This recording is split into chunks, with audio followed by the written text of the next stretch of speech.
All right, the Four Drive podcast, powered by Tyrepower, is here for the last episode, I should say, of our trip, Jaiden. It's coming to an end where we're about 400 k's from Perth as it is, and we thought we might stop in, do a podcast, have a little reflection on what was, and just give a little bit of our thoughts. We've split with Ronny. We haven't split with him. No, we left just him went on. the other way. Didn't need him anymore. No, we just figured he was full driving don't know now. what he actually did as part of this show. Like, I didn't know what he brought as value, but Yeah. we split up. We're on our way home. He's on his way to the show. This will be released after that, of course. But we just wanted to get the raw feeling of how this trip has been. Obviously, we've got to thank a few of the sponsors: Tyrepower, Toughdog, Duggo. Yeah, Autoline. They got us on this trip basically with a few bits of gear. Along with, Terrain Tamer, iTech World. iTech World did Tyrepower did a little bit more for us as well, getting us ready to go. For me, and thank God they did, because we have made those chairs absolutely filthy. You can see just how good they work in our car. Do you know if they're easy to wash? Do you wash them? Or I think it's warm, soapy water, which I'll be having a crack at. It looks like it'll come out. Yeah, it doesn't look like it's going to stay there. They're designed to cop it, and then you can give it a wipe and a wash, and off they go. Yeah, I like that. If I didn't have them on before this trip, I do not want to know what would have happened to the carpet on those seats, because it's the GXL, so it's got the nicer, must be fluffy nice, seats, if you can say that. But if we didn't have them on, we would have been cooked. Yeah, I'm still rolling with wind down windows and wind up windows. I don't even have central locking, and you're over here with carpet seats. Yeah. Some GXL accessories. What is it, 15 years older than your car too, though? Younger, sorry. Don't want to hear it. Don't want to hear it. No, it's all right. No, keep moving. But anyway, we do want to say thanks to them, because they made the trip a little bit more possible, which was great. Mate, we're sitting here now. We're at the breakaways. We're on the Hyden Norseman Road. Yep. It's about mid-morning, and we thought, let's just stop in here, recap a little bit. A little wrap-up, I think, yeah. Talk a little bit about our setups and how we found them. Talk a little bit about travelling with Ronny. And Ryan's put together a couple of little things for us to listen to, and get our reflections on what we thought prior to the trip, as opposed to how we're feeling now at the end of the trip. And just a little bit of, what we got out of it and what we enjoyed. And, I suppose moving forward, do we see ourselves doing more of it? So I think you wanted to start with the Takeo timeout, though, last night after leaving Twilight Cove. That was real good, wasn't it? We left Twilight Cove, got to Cockabiddy, filled up there, then jumped back on the road, and there was this sheet of rain going across in the distance, and it looked like a curtain or a sheet that was just closing across the horizon. That was unbelievable. That was mental. But then we got on the road and we're driving along, and there's all these puddles and water, and it's raining a bit. Yep. And we're driving along, and the sun's setting down, and the clouds are perfectly placed in the sky. It looked like a painting. It looked like an absolute painting. Yep. And I radioed you. I said, mate, what are you doing? What are you listening to right now? Because I've got a recommendation for her. And I said, mate, you got to listen to Somewhere Over the Rainbow by Israel. Yep. I'm not going to pronounce the last name. Can't even try it. I wouldn't even know. Come up with Kawali or something like that. I'm terrible with that. That's good. I said, mate, put that on. Just sit there in silence and just listen and watch. And that was unbelievable, mate. I had a massive time out just watching that sunset, and I've got some videos of it, so we'll play that over the top of this. We'll turn into a reel or something. But that was unbelievable, man. I had a time out and just sat back in the chair and just relaxed. And we had some nice sunsets thinking about too, the trip. We had some nice sunsets over the trip. Like the airfield was one that stood out to me. Even that night, the first night on the Connie Sue. That was a really nice sunset and a nice spot. But the Nullarbor one with the fire. Probably. The one with the spotfires happening? Looked cool, yeah. That was a real good sunset. That was amazing. It did feel like a big open sunset last night. And it was kind of nice just to know that we the convoy had parted ways. A couple of us were going home. Ronny's continuing on the adventure. But geez, the sunset. That was a big sky. We were chasing it as well. It went for ages. Because we were chasing it west. So we're heading west across the Nullarbor, and it's just kept going and going and going. I think you radioed through at one point. You're like, mate, this is the longest sunset I think I've ever seen in my life. It was. It didn't stop. And then I loved it. I think it was it actually made it a little bit difficult driving in that light, because straight into it. The road was really dark, and the horizon was still, there was quite a bit of light to it. And then there's the sun just before it dipped down, was right in your eyes with the reflection of the water on the road. Ryan took a photo of me driving. I was like head forward, like eyes up, chin up, shoulders down, like trying to get like that little gap in there that was like perfect. It was a bit scary up the front. Like you couldn't sort of see. You couldn't see a whole lot of what was coming. Plus, you had the sun reflecting. Like you couldn't look at the sun, but you had it reflecting off the road too. It was actually it was really difficult there. So I did enjoy Somewhere Over the Rainbow, but I had to have my wits about me. I was a bit stressed at the same time. I had to repeat, mate. It was poor Dad here. He had to listen to it about 6 times. It went for that long. He's learnt the ukulele now. Yeah, mate. He knows every lyric, which is good. But I think that was the perfect song. Yeah, it was a nice. Seriously, put me in that timeout kind of mood. I know it's a sponsored segment and stuff, but like it genuinely. Oh no, you did rate it. Put me into it, and I was like, when you radioed in. I think as well, like it was not a big night's drive, and we weren't aiming to go too far, so there was no rush going where we were going. We just wanted to be on our way. Yep. So it was quite a nice evening actually after a little feed. No, it really was. It really was a good little night, little night drive as well. Yeah. You don't usually get. I know we usually get to places in the daylight, especially with Ronny leading the way. Yeah. But it was just nice for you to take the lead and get us there at night, I think. Yeah. Well, what about when we pulled into the campsite? We stayed at 10 Mile Rocks, which is just a Nullarbor camp, free camp, and wow. We pulled in at about 9 because we said we'll drive till 9. That's enough. Wherever we are, we'll just find a place around there. And we rolled in and we almost couldn't get a spot. Oh, mate, it was chockers, mate. Absolutely chockers. And even on this Hyden Norseman Road now, like I've been on this a fair bit, like over the last 6 years, and this is by far we're a bit over halfway through it, and by far the most traffic I've ever seen on it already. Yeah, it's nuts. And we haven't even passed a truck. It's all been like trucks travellers. have been passing us, mate, going the other way. Yeah, a lot of that. It's been full on there last night. I love the Nullabor for the fact that it doesn't stop, and every single car that you pass has a number plate from a different state. Yeah. Like it's not just WA here in the middle of WA, it's just everywhere. New South Wales, yeah. I find the Nullarbor really, really interesting in that sense. We've got some visitors coming in here. My Takeo timeout, which you may have to remind me about because I got lost in your Takeo timeout. I know what it is. It's put sunscreen on, mate, and I know where you're getting that from. It's my feet. Gee whiz! You should see these. Can you show everyone your dogs? I'll put them. Can you get your foot out? Get your foot out. I'll put a photo up, mate. I don't know if you're able to see it on camera. Rip your foot out. Is this going to pick this up, Ryan? You reckon? Get them up. Look at that. Yeah, fucking. That is some of the work. That's all right. You got a lesson yesterday, literally about. So you asked Jacob was wearing socks in the beach, not in the water, but like on the sand the whole day. Around. And you were just like, what are you wearing socks for at the beach? Road operator Jacob. I thought there was going to be like a weird reason for it. He had a very logical reason, and you learned the hard way that he got so burnt one day at Bremer Bay on the top of his feet that he's like, I'll never, unless I'm going to like Scarborough for a swim at a local Perth beach, he's like, if I'm here all day, I'm putting socks on because the tops of my feet were like peeling. You couldn't put shoes on for bloody weeks. Yeah. And you're about to go through that. I'm about to go through that. I don't know if I'll do the socks in sand on the beach thing. I probably won't go that far. I think you should. I think I'll just put sunscreen on the feet because I don't mind the sunscreen on the feet. Like he hated the sunscreen on the feet. Yeah. But I don't know. Socks in sand, mate, that's just a rogue operation. Yeah, that is a rogue operation. My Takeo timeout was a little bit about the car. The vehicle. Yeah, so obviously we have spoken a bit, and I don't want to go over old ground on this because we've been chatting about it the whole way through.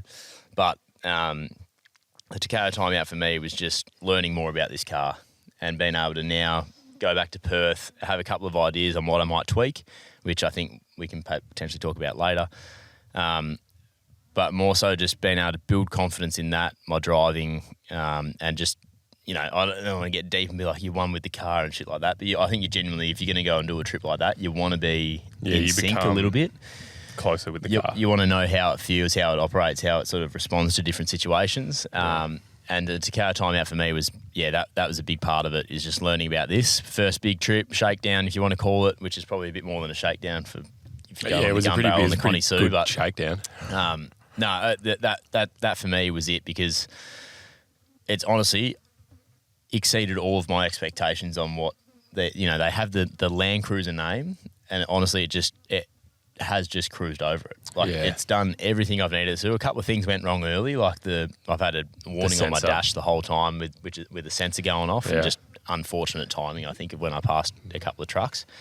And then no Toyota dealerships out on the Gunbarrel. And there's no, so we probably could have ripped the battery off and just quickly reset it, but it didn't need it. Like it just didn't worry it. Yeah. But the confidence early a bit was like I didn't know what was going on. Like just the battery had just gone in the dual battery system, so the iTech world stuff I was getting used to as well, which has ended up, I don't know how that survived in that dog box. That's done pretty well, mate, in the back there. That's open to the elements, copped every single bit. Dirt, and it is still powering up that fridge and shower. Still going well. Which that's pretty good. Impressive. But yeah, the car itself, for me, it's like now I know how it behaves. I feel like I'm way more confident, like a heap more confident in the vehicle.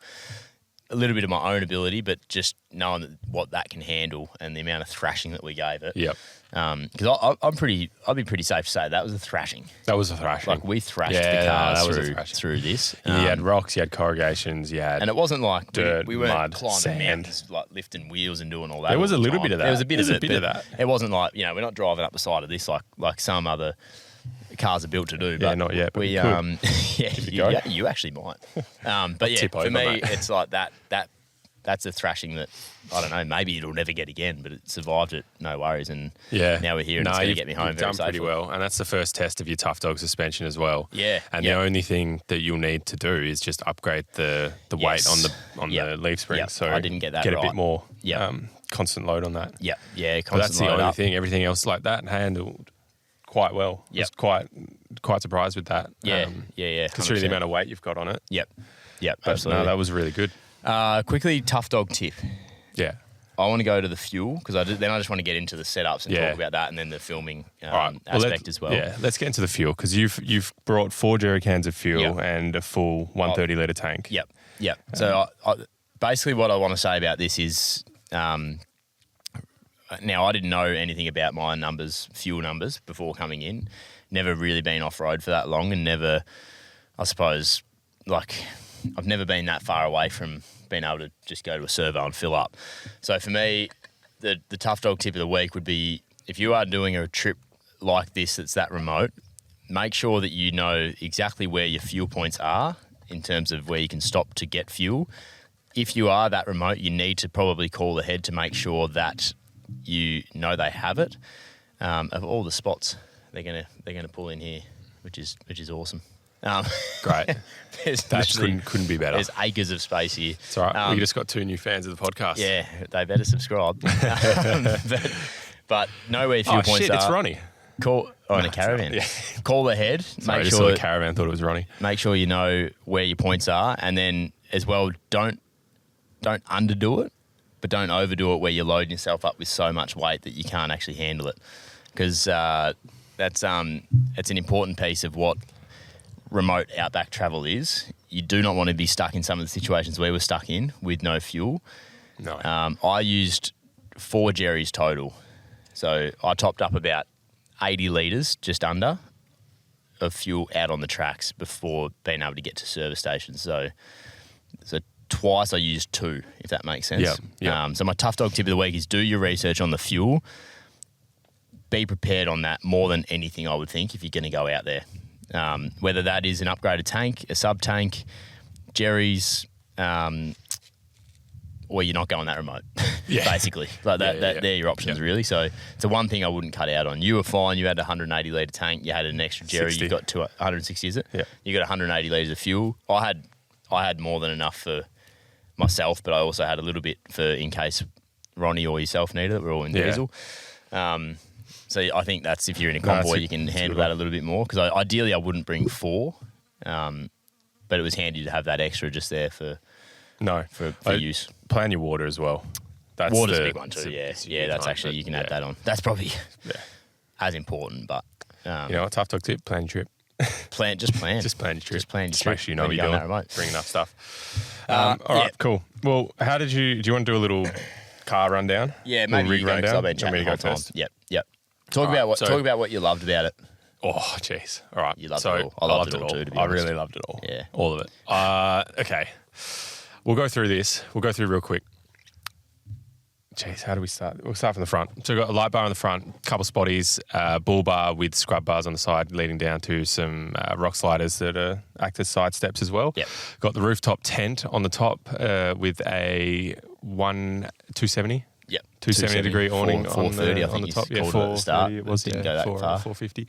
Actually didn't go out as far as I wanted it to. But no, I got the awning on the side, the 270 degree, which wraps around the back, which is absolutely beautiful. Got the wind deflector on the rooftop tent as well, just to stop that wind noise. And then moving into the back of the car, I've got the rear bar on with a spare tyre carrier. That was handy for my gas cylinder that I gave you. My gas cylinder. And got the fuel jerry in the back with a gas cylinder, and that's so good. Like just being able to put the being able to put the 315 what is tyre. That? Cruiser Company bar. Yeah, Cruiser Company bar. Yep. Yeah, installed it myself, me and Dad, and yeah, it's held up. Yeah, bloody brilliantly for a home job. Hasn't budged. No, at all. Because I was sitting behind you a fair bit of the trip. That has not budged. No, it's been really good. And then the rear bar's been elite as well, because otherwise I'd have the tyre hanging off the door, and that you don't want that kind of weight hanging off your barn door. No. Seen that go bad. Yeah, not good. And then open that up. Got 2 drawers in there, 2 Titan drawers. So they came with the car when I bought it. I haven't changed them, but I'm going to change them. I want to get... Did the job though. Yeah, they did the job. They do good stuff, but they're starting to crumble and flake. Yeah, okay. And I want to get a slightly bigger upright fridge, because in the back, I've got a Bushman 65 litre fridge, upright fridge. And before we left the trip, me and Dad built a little wood housing for it and carpeted it up, and that has been... nice. Brilliant. Yeah, I'm so glad we did that, because I came home and I was like, mate, I'm building this fridge case, and he went, no, you're fucking not. I went, I fucking am. It won't be that hard, and it took about 4 days. So coming home after work, and that was that was good. Locked that in. The fridge has been outstanding. Yeah, I've enjoyed the upright fridge is by far superior to the chest fridge. Yep. I've had no issues with it. Yep. Not a single one. Besides your fucking meat leaking in the fridge. Yeah. But thanks for putting that in there, mate. That's fine. You enjoyed those steaks? Yep. And then on the back of one of the barn doors, I've got a canvas bag from Camp Cover that's got a bunch of different compartments in it that I've got, like baby powder, oil, cooking utensils, cups, head torches, dishwashing liquid, oil, like a whole bunch of stuff in it. Yep. To the side of the fridge, the fridge is on the left. To the side of the fridge, I've got 2 big plastic boxes that have got dry foods and different stuff like that in it. That's worked well as well. Yep, both of those in it, which is great. They've stacked up to about the same height as the fridge, and they haven't budged at all. I haven't tied them down, haven't done anything. They've just been great. Yep. Got the twin ARB compressor on the left side, tucked away, which has been so fucking good. That's something I think I'm going to buy when I get back to Perth. You have to have one, mate. Yeah, they're so good. Yep. And then on the right side, all of the spare parts from Terrain Tamer, I've tucked them away in there underneath, and they fit in there perfectly, along with the jack and that. And you forgot about your under here, like what suspension? Oh yeah, I'll get to that. Sorry, mate. Sorry, mate. No, sorry, don't touch me. Sorry. Are you burnt? Oh no, I'm not. I just don't like you touching me. Mate. Bastard. And then, see, now you've thrown me off. Now I don't know what I was talking about. Going, mate. Oh, I don't know where I was. You were on the dry foods and the Terrain Tamer gear. Oh, yeah, that's right. Terrain Tamer in the side, which has been unbelievable. Thankfully, we haven't actually had to use any spare parts on this one. We did but not. They will be getting thrown in the car as soon as I get home, when I do change the fuel filters and all that kind of stuff. Speaking of fuel filters, I've got the PDP pre-fuel filter and diff breather kit in the car. Didn't manage to get the diff breather kit installed in time for this trip, but so is it mounted? Yeah, it's mounted in there. Gotcha. So we've got the pre-fuel filter in there, and that took like an hour, Dad, to install, if that. It was so easy, mate. Like just a couple bolts, couple hoses, and they supply everything you need for it. So that was outstanding. Really love that. Shout out to Trav, because he hooks me up with it before the trip. Because I was running out of time, mate, as we do, everything last minute. Yes. Got a upgraded airbox in the car as well from Patrol Doctor. 4 bolts, unbelievable, does the job. Links up to the snorkel, and that's a Safari RMAX snorkel, one of the older ones. And then underneath the car, got upgraded 3-inch suspension on that. Got that done earlier this year, so I've got like that has been unbelievable. That's the best thing that I've ever put on the car. That suspension upgrade, because I had 2-inch before, went to 3-inch, and that suspension has been outstanding. Like, I don't think it's as good as what Ronnie's got in the Grenadier, but it is fucking unreal. And that has been such a great ride. Hey, Dad. Yeah, bloody good ride. I don't think I'm missing anything else, but yeah, just like clothes bags and some food. And I've got the iTech World portable lithium power station, the big one, sitting in the back seat, in the rear, in the middle seats. And that's, I've got the swag in the middle seat as well. So I just roll that up in the morning. So how'd you camp? That's what I didn't realise, sorry, we were going through a whole setup of the car. Sorry, I'm going to be lost. I just started going, mate, honestly. And you didn't tell me to stop, so I just kept going. I didn't want to get in your way, mate. I've got the swag. How'd you camp? Like, what was the routine? How'd you camp out of it? So it's pretty simple. Two of you in the car? Yeah, so with two, it's a bit more different, a bit more difficult, but still relatively easy. So you just pull up. I just need to find a fairly flat ground for the rooftop tent, and that literally 2 clips and gas struts and push it open and it goes. It's been so easy. I always easy, mate. Turn around and that's already up, ready to go. Everything's in there, easy. And you got a ladder that gets up there and stuff. No, that's unreal. So if I was driving around by myself or whatever, I would just. My setup would be done in 2 minutes, wouldn't you? Yeah, it'd be the easiest thing ever. You kind of were anyway. Up and down. Yep. Real easy. And then, just because I've got Dad in the rooftop tent and I've got a swag for myself. Swag, so, I've got the swag and I'll just roll that up, throw it in the back in the middle seats, and that stretches along both the middle and the seat behind the driver.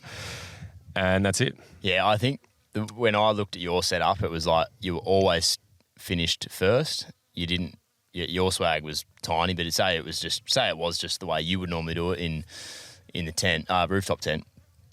You pulled up, opened the barn doors, 2 latches, flick that tent up, ladder there, get in the side, 270 awning comes out, everything's covered, and then everything's just there, nice and tidy. You never were pulling too much out to get to anything else, and it was just simple the whole time, which I loved. Really, and you weren't dirty when you touched it.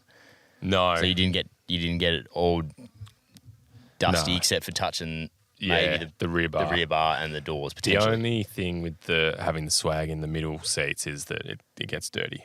So you throw that down on dirt. You got covers on the back seats, don't you? Yeah, I do. Yeah. Got some South African brand leather. Yeah. Not leather. And you could have. I don't know what you call that. You could have strapped that to the rooftop tent if you wanted to. Yeah, it's got a couple of latches the on there. rooftop tent's got a load rating on top of it as well, so I can put solar panel, swag, whatever I want up there. So tie that all down. Yeah, and I really liked your setup. I think it was the simplest and probably the most efficient. And if you weren't rolling out a swag like that, is genuinely you've almost got the perfect setup.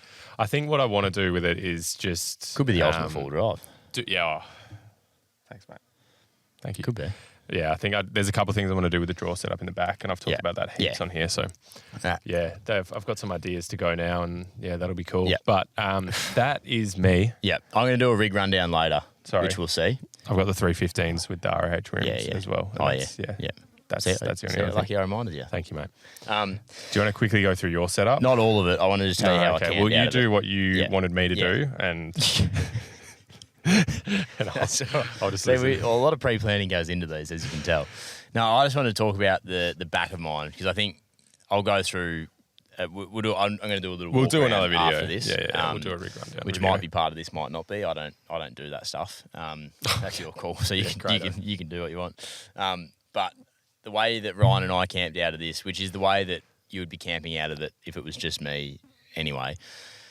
Swag on the roof, good because it's out of the way. Annoying because you got to get up and down every time you want it. Yeah. Or put it back. Yeah. But it's easy enough, and I like that it's up there and out of the way, and it's just you jump up, you throw it down, you throw it back up, and there's 2 straps and it's connected to your roof. Yep. I have loved that, but it's just been, just getting up and down has been a bit of a annoying. It's looked annoying. So the back of mine is obviously a tray with a dog box canopy, and that's all I've got. All my camping gear is either on the roof with the swag. I've got the 180 awning on the outside, which we didn't really use because you boys have got the 270s. And then everything is in 4 front runner boxes. The chairs sit out in the open, strapped to the tyre. Yep. The spare tyre on the back. The football just goes underneath. The football goes wherever you can find a gap. And then everything like my solar blanket, a few spares, obviously the battery.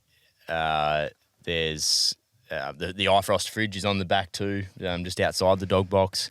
Pretty impressive. And then that thing's sitting outside. Yeah, that thing as well has, I'm not joking, copped it. And then there's 4 Jerry's water and 4 Jerry's fuel in the other side of the dog box to where I've got some of my spares and solar blankets and battery and all that sort of gear.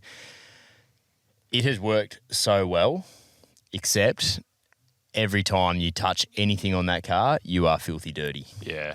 Now, in the desert, yes, you're going to be dirty. It's hot. It's dusty. It's going to be muddy because we've got water. It's going to be, you're going to be dirty no matter what. Like, no one was avoiding the dust and dirt. But my setup was like every time you even want to drop the tray to get the latch open to open the dog box to grab something in there that's covered in dust, that was pretty frustrating. Yeah. And watching you boys, so you out of a wagon and Ronny out of a canopy, that was like, I wasn't like, I wish I had that, but it made me wonder about potentially canopies. I would love to have some cover of something. I love having this when I'm driving around Perth, or maybe if you're doing a beach trip where it's not dusty, you're just getting a bit of sand and you can. Sounds like you need a jack off, mate. I might need a jack off. Yeah, I might need a jack off. But that's what that was the frustrating part. Like we'd roll a mat out, wouldn't we, Ryan? Throw the swags on it, open them up, off you go. You're in bed. It's all good once your head hits a pillow, sort of thing. But just especially for Ryan, mate. Bloke just sleeps. The bloke can sleep. Doesn't even have to hit the pillow. Can sleep. But it was just everything was filthy. Like even trying to get to my kitchen front box, you're dirty, and then a bit of dust seeps through. I go to have a coffee yesterday morning, and there's dust inside my coffee. Like the lid had popped open and there was dust in there, and it's just like, this I could go without, as in I could put that inside a canopy or a half canopy or whatever it might be, something with a bit of cover. As good as those front runner boxes are, they've stayed pretty well dust and wet and like airtight, but it has a little bit has crept in. But in terms of like getting past that, I actually really like how it is. It's just probably when you're on the Gunbarrel Highway, not, if you're camping at Sandy Cape, that is that's perfect, good. That's great. Or I don't know, whatever place is in New South Wales, but you know what I mean, like that. It's a great simple setup, and it is usually nice and light. But we put 160 litres of fluid on the back and spare tyre. A fridge, whole bunch of other stuff. Battery goes in, and then it didn't start to handle that so well. Like I rocked up to Ronny's with straight leaf springs. Yeah. So that was a bit of a worry at the start as well, which hurt the confidence. But the camp setup, I still loved it and enjoyed it, and just got into what it was, like, just getting a bit of filth and whatever. Oh mate, and it was great. You did really well. But I do now wonder whether or not I want somewhere where I can just keep a few things out of the dirt and grime and the wet. You definitely do. Yeah.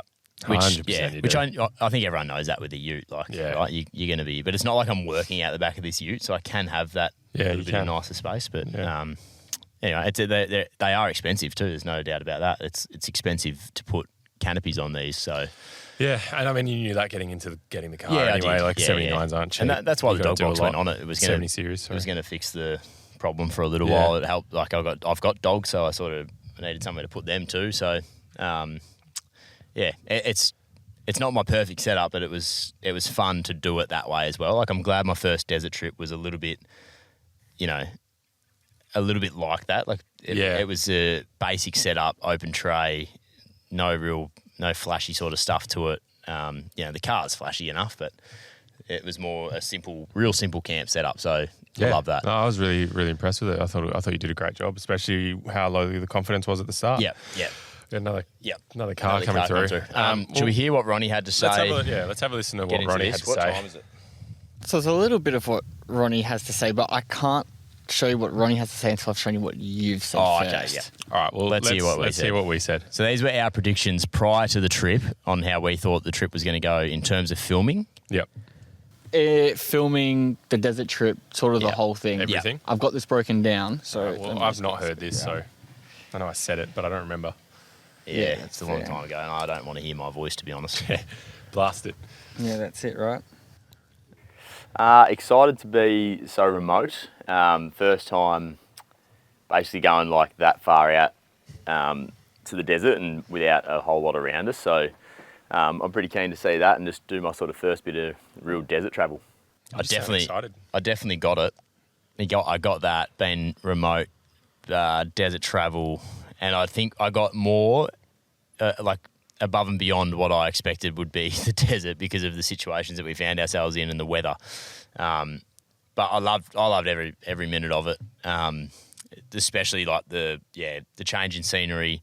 There was part of me that, like, as hot as it was, and I complained every day about it, but like being out there in that sort of weather kind of, I think, like just personifies what desert is. Yeah, so it's sort of like that part as well is kind of that is cool to experience too. It's not like we did it in 23-degree weather and the nights dropped away to 2. Like we did the desert in the genuine heat of what people think the desert actually is. Yeah. We sort of said in the car, didn't we, Ryan? Like we didn't feel that remote really until we sort of like opened up the map and saw just how much of, we were in the middle of WA and we were going east, and it was like there's not a lot out here. And it just felt cool because there wasn't many people on these tracks. Like no one. There was we didn't pass another car until basically we got to Cocklebiddy and we crossed the road. Like that was the first time we saw another car that wasn't a station car, or at the Warburton Servo. So we were locals, but I definitely got that and more of what I expected, no doubt. Cool. And this was what you were most excited for, Jaiden. Oh, mate, just being out here, honestly. Testing the rig out, making sure that it actually is better than Duggo's 79 and potentially the Grenadier. Just excited to be out away from the city. Duggo, just having a good time, seeing him in the 79 is really nice. Getting him off the curbs of Perth and into the outback is great. So you were almost nice. It was a backhanded compliment. You said 2 negatives, 1 positive, basically. No, I said it was compliment. Great to see you out here happy, mate. Yeah, you did. And off the gutters of Perth, because that's obviously what I've become known for. So thanks for that. Anyway. And I think you guys will like what Ronny was excited for. I'm most excited to see how they go. I think what I'm looking forward to is just seeing expressions when they realise how remote they are and when they see particular things. He had nothing to say about the track, just you two. Yeah. Great. I think hopefully he got the reaction that he thought we would give, because like that. Hopefully we didn't let him down there. Yeah, because it was definitely like every corner sort of blew your mind on some of the landscapes that you were seeing. Yeah. And then I don't know, even he couldn't have even scripted what we ended up seeing. No, not at all. So the look on our face mightn't have always been excitement. It might have been stress and panic, or a little bit of both. Anxiety, yeah. But I think, I think he would have got that out of it. I hope so. I hope Ronny had a good trip. I do too. I think Ronny it was a bit stressful for Ronny, eh? Like, I know it was stressful for him. It was stressful for us as well. It was a stressful trip. And he had some stuff that he was like, because he's running his business basically as well, and he needed to keep doing that, and so that was always happening as well. So, and then there's the pressure of running a trip like that and leading us into these parts of the world. Like there's a little bit of responsibility on that, and he mentioned that to us. Like he's when those storms were around, it was like his decisions aren't just affecting him; they're affecting 5 other people who all have loved ones and whatever it is. So I think that started to probably. I think it's definitely the second time around that started to. Like the Wednesday night storms, the first ones were to me far more sinister than what the second time around were. But Ronny was, I think, in a little bit more of a state on the second time. Yeah, I was definitely more in a state on the second one. Oh, really? Yeah. See, I couldn't have been more different, I don't reckon. Like that first one felt like it was real. It was just like a trap between 2 fires. One from where you've come and one from where you're going. Yeah. and you don't really have an option to just sit in the middle and wait for the fire to catch her. You have to go into the fire. Yeah. Well, I think just Ronnie's reaction to that second one was like, I was like, oh, I think he's a bit worried about this and probably a bit worried about where he puts his convoy. So I think he should have been as well. Like, it's a good thing he was. Like, you don't want someone in that situation to go, oh, no, mate, fuck it, it's all right. You calm, go sleep, all good. Well, and then you wake up in a fire and your swag zip's melted and you're dead. I don't know if it would have got to that, but it could have. Things change out there so fucking quickly. The winds just turn direction. A lightning bolt hits a tree next to you or something like that. Like, it's so dry out there. And that was a 50-degree day as well. That was as dry as you can probably get it out there. Yeah. Like, anything happens out there and it's gone. Like I was saying, I think on another episode, though, the sparks, the embers from a big bushfire can travel 45 kilometres like that. And then you're in another fire. So we were pretty close to that. Yeah. I was checking that. We got lucky. The first one there was like 4 or 5. Oh, mate, the first one was hectic as well. Yeah, absolutely. No. I think we're all a bit wound up about that first time on that second night that maybe made everyone feel a bit more heightened potential. Yeah. But anyway, we've spoken enough about those. We've what else we got, Ryan? So there's still a few ones, but they're pretty rapid, depending on how long your answers are and how you're responding. But this one here is, how many camps are we making in the light? So Duggo, you up first. Here we go. I'm predicting tonight. I'm predicting the next 3 nights we land in camp in the daylight. One of them we did. Yeah. After that, I am unsure. One of them we did. I'd love to show people the maps of how far we needed to travel to get to these campsites. They weren't long Ks, and I was like, there is no way we do not make this by daylight. Like, we would be doing something completely wrong if we don't make these by daylight. One of them we made literally as the sun was setting. Only one of them, and I will get up a screenshot of the map of where we were staying. And that was the first fire. And we left. We left it. We didn't even stay there. Technically, I wouldn't even count that. Yeah, I don't know if you can count that. Come on. Give one to me. No. But anyway, I was like, this can't be this full on from here, because I was like, looking at the map, I was like, the Gunbarrel's this big. The Connie Sue's like this big. It's like, we're going to see some stuff down in that Connie Sue too. Like, let's get some gaps going here. Like, let's drive through. Let's keep the flow a little bit. Like, let's drive through the change of scenery rather than stop through it. Then all of a sudden, I was like 150 Ks. I was like, oh shit, it's 9 p.m. Yeah, like, and you've been driving since. What do you want for dinner, 6, boys? 7 Like sausages? Yeah. So how's that roastery plan, boys? Pretty good. Jacob jokes, oh yeah, let's all get up at 5. Like, that was the plan a couple of times. Like, get up at 5, leave at 6, and Jacob wakes up. He's like, get up at 5, leave at 10. Yeah, sweet. But it all ended up well, because we ended up making up some Ks as after we set up camp. We did it. It was good. It was fine. It was awesome. Here we go. And Jaiden's response. Mate, I'd be very surprised if we get to camp in daylight at all. Duggo predicts we will for the next. Did we? 3 nights. Yeah, the next 3 nights. Next 3 nights. He has no idea what he's talking about. He has no idea. If the next 3 nights, the only time we're going to get to camp during the day is going to be Thursday, because we have a podcast to do. And ironically, Thursday was we did not. No, we left we did the podcast. No, we left. We made the podcast at daylight, and then we left that spot. We watched the sunset and left. And was that the fire night? No. But I believe that was the no, it wasn't. No, it wasn't. No. We stayed at that other ball that night. Oh yeah. Yeah. But anyway, we didn't really go too well on that front. I definitely got it more right than you did. You were on the money. Do you want to hear Ronnie's answer? Yeah, here we go. Oh yeah. I reckon there won't be as many as normal, as in the dark. I reckon we'll actually be camping in the daytime a bit more than what I'm used to. Yeah, just because the distance we have to go, it's not that far away. We space it out. Although once we get to the Connie Sue, that might change, because I haven't done the Connie Sue Highway, and I tend to find if there's a place I've never been to before, easy to get distracted. Go down this track, go down that track, go check this out. So I'd say potentially at the beginning, daytime camps mostly, and then nighttime camp. He was both right and wrong all at the same time. You were definitely the most right. Yeah, I knew what we were in for, mate. But I actually had no idea. Yeah, it's funny that even Ronny himself thought, I'm confident on the gun barrel will be in the light. Yeah. That's funny looking back on that. I need to get that map up. Yeah, show everyone, mate. We'll show everyone what our campsites actually look like, because that was... Yeah. Gold. You got any more of those? Yeah, these are fun. Filming expectations. The filming expectations. Okay, I want to hear what I said at the start of this, actually.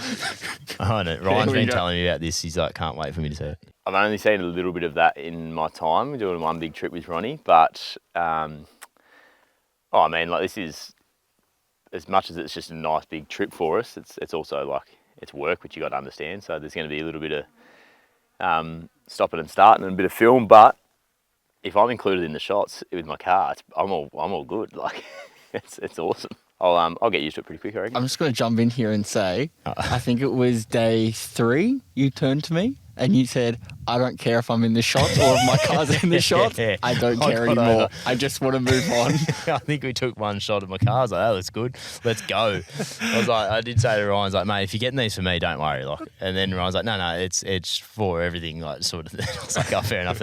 As I'm reversing back down another track, I was like, I got so over it. I was just like, we go like 20 metres and then we'd stop again. But the thing was, this is what I love about Ronny so much, eh? I actually do love this part about him because he's just his own man. And he's honestly like the best dude to camp with because he's so generous with all of his gear. He does everything at camp. Like, you have to force yourself in to actually help cook or clean or set up the fire. And he's doing all his other, like, the boys have the laptops out and they're getting the film right and dumping it all. And so he's like flat out already. But he still will go over and above just to make sure everyone's all set at camp. But he'll go like, we'll film, we'll do a big shot, and then like we'll take off for like 5-10 minutes, and then he'll realise he needs to do a piss. I was like, mate, we were just stopped for like 25 minutes getting a shot. Take a piss then. Or he's like, oh mate, sorry boys, just need to stop and get some water. And he like stops the car, opens the canopy, and gets all this water. I'm like, mate, he comes and chats to us at the window. Stopped. What are you doing? But like, it's almost like it 5 minutes down the track again, he's like, I've got to get the drone out, boys. He's like, this is too good. He's like, sorry, boys. But it as much as it got a little bit frustrating, it was actually like his passion for what he's doing. So good. Like, and just the way that he's done the gun barrel before, but he was just like, he saw the shot, he saw our cars in, and he wanted to get the pictures for us too, because it is a cool experience, and these boys get such good footage and photos that it's like, it is pretty awesome. But I just love how like he's like, there it is, I want that, I want that, and then he was pretty apologetic by the end of it, I reckon. He was, he definitely was. Anyway, let's get into your prediction. I just took over there. But on the topic of that real quick, it is amplified by 3 because you also have Jacob and myself going, we want to stop here and get a shot. Yeah. The only difference is Jacob and I are not apologetic at all. We're like, no, you're doing this, sorry. Anyway. Yeah, that's true. Your ones now. I guess I expect a lot of stopping, a lot of, holy shit, we got to stop. This is the perfect shot. This is it. Like, we did it last night, golden hour. We're driving along the road and all this dirt coming up, and we stopped. We got a few drone shots, we got a few camera shots, and that's probably about 20 minutes, 30 minutes maybe of just stopping filming, which is great for the camera. It's great for the shot. It's not great for getting to camp at a reasonable time. Yeah, I stand by that. On the money. That's well summed up. Well read. I think what we should do next time is actually have a stopwatch for all the times we stop for shooting and just calculate it by the end. Yeah, well, I'd like, every time I start my car, the trip time would start back up. And like one day we did 27 kilometres and it took like 4 hours, 4.5 hours. I didn't turn my car off because the aircon running. So that's a bit of a gauge of what we were doing. Yep. And to close up these first interviews, I've got Ronny and what he thought you guys would think and feel. Yeah, I'm interested in this. Yeah, this would be cool. Yeah. I think Duggo will be very surprised. Like how much time gets lost and goes into that.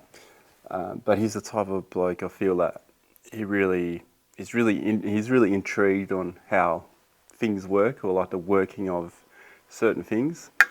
So I think that side of things will make it a bit easier for him. Jaiden, I think he'll understand maybe, but I don't think they'll realise how much. Yeah. Yeah. That's good. I agree with that. I am definitely, I think what made it, like intrigued me the most was like the creative like sight that you boys have in seeing the shot and making it happen. Then you'll be standing there and I'll be driving dust all over you, and then you come in and you show me what you've actually got on it, and I'm like, oh, like, you know, for me it's just like stand there, take a photo, and that's it. But there's more than that went into it. Carrying the gear around too, like that was crazy. Like having a bit of it in our car, a lot of it, pretty much the whole rear seat. Yeah, and it was like just learning about that, and then seeing the boys get to camp, and like all you want to do when you get to camp is sit around the fire and cook dinner and have a drink, and you boys jump out for an hour on the laptop and just get into it. Yeah. On the cameras.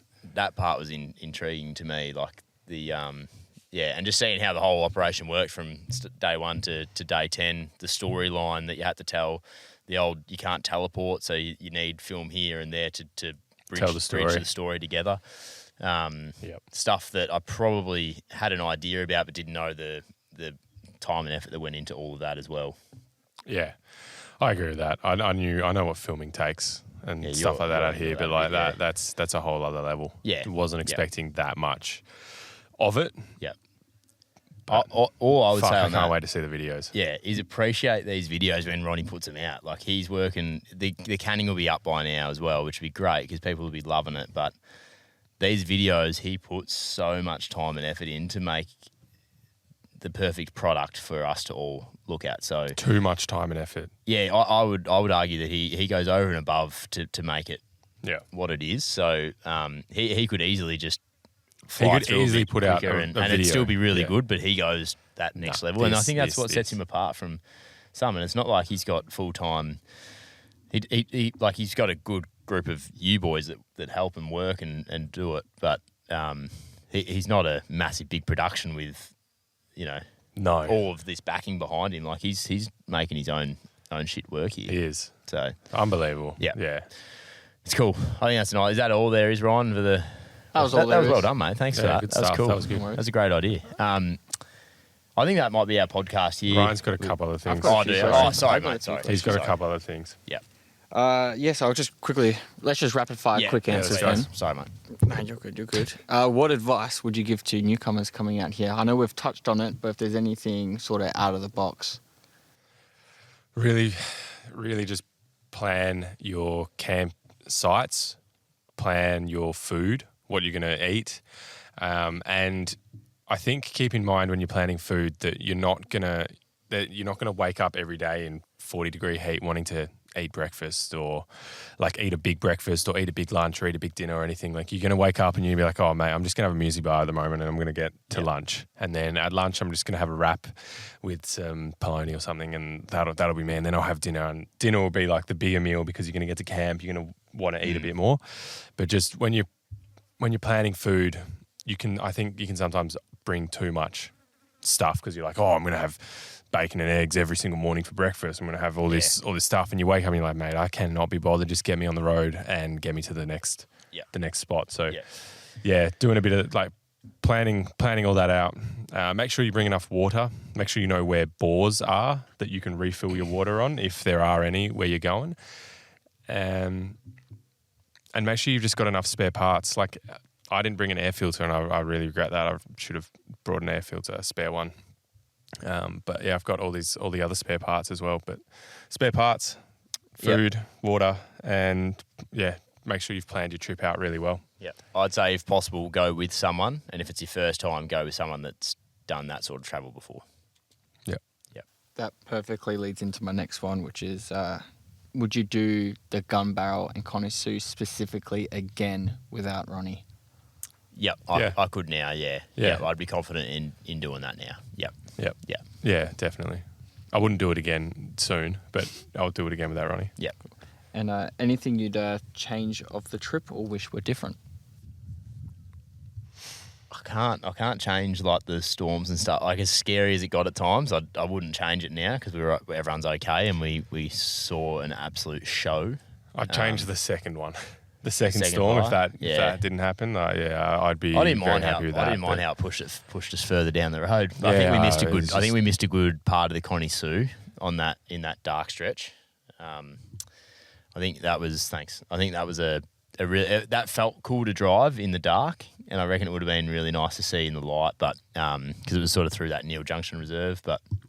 I don't think I'd change. I don't think I'd change much at all. The weather is probably the one thing that was probably just a bit too hot for me. But it's like I said before, it gave that desert experience. Yeah. You loved the heat. I loved it. I thought it was great. Yeah. Couldn't believe it. And to finish it off, just a good old classic highs and lows. What was the high point of the trip? The lowest point? Twilight Cove, high point. Yeah, it was nice getting down there. Nice getting down there. In terms of the desert stuff, like, all of it was so new to me. So it's like hard to. I loved Carnegie Station. Like I loved going there and seeing that, and then really starting the Gunbarrel from that point on. I feel like that drive between Wiluna and Carnegie was really nice. Like it was a bit more high speed, but it was really nice. I think getting to a bore on a hot day and having fresh water there to just that'd fill be up my your desert one drinks as well. and give yourself a quick splash, and that in the middle of the desert is really like that is just so needed, so nice. So that being a high is probably, but finishing at Twilight Cove was unbelievable. Waking up there that morning, even the night before in dark, getting the fire going against that wall, that was pretty nice. What about the road down there? Hey? What about the road to get down there? The road to get down there did put a few pinstripes on my car, but it probably keeps it from being it's south of Cocklebiddy, so there's not a whole heap of people probably heading there, but it's not for the faint-hearted, that track in a way, especially if you love your car. It's a long track. It's probably about 60 minutes to get down there. Yeah. What's a low point? I don't know. The 4 days joke, I think. That was the low point for me. He's just I'm just got used to him. I don't know, a low point. There was a few, but nothing trip related really. Yeah. My other trip related ones probably just the filming did get a bit much. It got to me at times where it was just a little bit frustrating probably. But I feel like you wake up brand new day and you go again. It didn't hold on. It was more just in and out of the frustrations have probably been stopped for a while. Low point, this sunburn on my feet. That's real low point. That is down low on your. I feel like it's been a really serious podcast. It's been pretty serious. It has, hasn't it? Yeah, we do love a serious chat, you and I, mate. We're not too funny, I think. No, we're not. Tell you what is funny though, that sunburn on the top of your feet. That's funny as. You know what else is funny? The 79 one. Nah. Knife in your tyre. Oh. Cut that. Nah, keep it in. People are going to see your true colours now, mate. That's the real me. I just go around knifing 79 series tyres. Lighten up flies alive and then knife and tyres. Those flies deserve to be lit up alive. Yeah, I don't want to get you started on them again. All right, I think we need to get out of here. We need to get home. We need to give the cars a wash. We need to give ourselves a wash. You need one. I definitely need one. Are you right today, mate? Even 10 days ago, you were baking me already. You slapped me. Right, I gave him a shower the other day. Sunburn, didn't I? You sunburned there too? Nah, I'm all good there. Anyway. Do you want to slap it again? Nah, don't, because you'll kick me. All right, let's wrap it up. Thanks, Ryan, for running the cameras on the potties on the trip. Yeah, he's been producing it. It's been great. Thanks, Ryan. And thanks, Ian, for being the crowd member every time. We had Ian here watching every podcast. So I don't think he's going to listen to another episode. Yeah, I know, he's heard them all. Heard this. You have to find a new one. Nah, sorry, mate. Anyway, that's 4Drive Podcast powered by Tyrepower. We had an absolute ball on the Gunbarrel and the Connie Sue. Unreal. Finishing up at Twilight Cove, obviously. Hopefully there's a little bit more of this to come in terms of trips, travel, and it's probably not always going to be 10-day long trips out in the desert. And it won't always be all three of us, but we're going to be doing a few more trips and we'll be filming them a bit as well. This channel a little bit. But yeah, we're going to leave it here. So thanks to ToughDog, Tyrepower, Duggo, Autoline, and everyone that helped out on the trip. Yeah, iTech World, Terrain Tamer, Black Tyrepower jumped on board as well. And Perth Dealers Performance. Oh, yeah. I do have their kit in front too. So they've done some good work there. Yeah, we'll see you next time. Music by the Southern Podcast. Yeah, I was going to get there, mate. No, you weren't. Oh, Southern. You missed it at the start. No. You do it now. No, it's all right. You anyway, go. Southern River Band, Let It Ride, seeing us out, and then just type in the 4Drive Podcast. You'll find us whatever you need. Jaiden. See ya. Had enough in 10 days.